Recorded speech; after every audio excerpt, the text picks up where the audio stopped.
Poco M3 Pro guys हम जो है बहुत टाइम से चर्चा कर रहे हैं पोको M3 Pro की कि पोको M3 Pro जो है जल्दी इंडिया में जो है लॉन्च हो सकता है और यहाँ पर जो है ग्लोबल मार्केट में पहले लॉन्च होगा और उसी के आसपास जो है इंडिया में लॉन्च होने की उम्मीद थी। लेकिन फाइनली गाइज ग्लोबल मार्केट में जो है 19 मई को पोको M3 Pro जो है लॉन्च होने वाला है।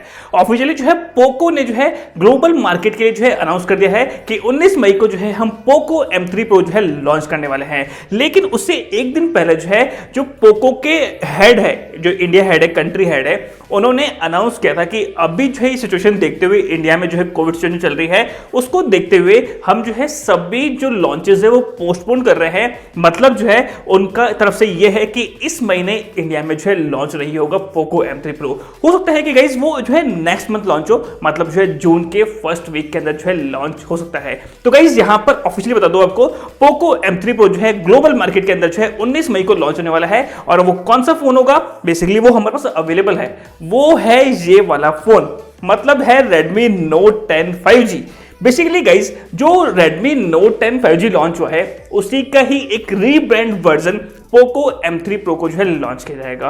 अब फर्क क्या होगा, एक्चुअल में बात यह है कि जो पोको की ब्रांडिंग के सामने कोई भी फोन आता है, चाहे वो रीब्रांड हो चाहे कोई वो फ्रेश फोन हो, उनकी जो प्राइस होती है ना वो इतनी अट्रैक्टिव प्राइस होती है। इसका मतलब है कि सभी लोग चाहेंगे कि हम जो है सेम फोन रेडमी का या फिर जो है सेम फोन पोको का, हम पोको का ही परचेस करेंगे क्योंकि हमें जो है प्राइस में वहां पर एक अच्छा खासा बेनिफिट मिलेगा।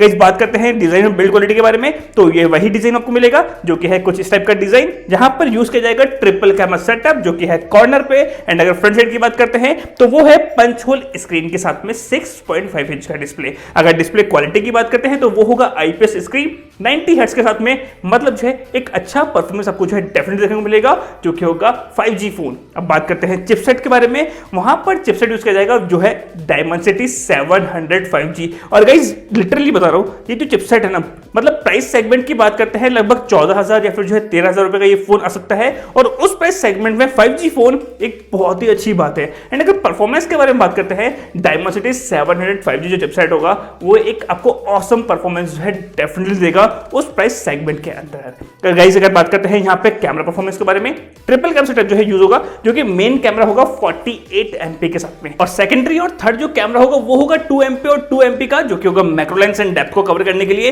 इसका मतलब है अल्ट्रा वाइड एंगल आपको जो है इमेजेस के लिए कैमरा आपको डायरेक्टली देखने को नहीं मिलेगा। जो 48 MP का मेन कैमरा होगा ना उसी को ही आप अल्ट्रा वाइड के साथ में जो है यूज कर पाओगे सॉफ्टवेयर के थ्रू। गाइस अगर बात करते हैं फ्रंट कैमरा परफॉर्मेंस के बारे में, वो है 8 MP का फ्रंट कैमरा। और हाँ, अगर बात करते हैं वेरिएंट की, तो दो वेरिएंट जो है लॉन्च होने की ज्यादा उम्मीद है, 4GB 64GB और 4GB 128GB। शायद हो सकता है कि इंडिया के अंदर जो है 6GB रैम वाला वेरिएंट भी जो है लॉन्च हो जाए। कैसे अगर बात करते हैं यहाँ पे बैटरी परफॉर्मेंस के बारे में, तो 5000 mAh की बैटरी आपको जो मिलेगी जो कि होगी 18 वॉट के फास्ट चार्जिंग के साथ में। तो गाइस ये था एक पैकेज जहां पर अगर बात करते हैं 5G फोन के बारे में, Dimensity 700 चिपसेट जो है एक्सपेक्टेड प्राइस जो है 14,000 या फिर जो है 15,000 रुपीज का जो है ये फोन हो सकता है। तो गाइस ये था आज की वीडियो में, उम्मीद है आपको हमारा वीडियो पसंद आएगा। जरूर से वीडियो को लाइक और शेयर करना मत भूलना, कमेंट करके अपनी राय जरूर बताना, आपको क्या मानना है इस पोको M3 Pro के बारे में, आप मुझे कमेंट करके जो है जरूर से बता सकते हैं। सब्सक्राइब नहीं किया तो हमारे चैनल को जरूर सब्सक्राइब करें जिससे आपको लेटेस्ट वीडियोस के अपडेट्स देखने को मिलते रहेंगे। इतना ही था आज की वीडियो में देखने के लिए बहुत बहुत धन्यवाद, आपका दिन शुभ हो। मिलते हैं ऐसे किसी अगली वीडियो में।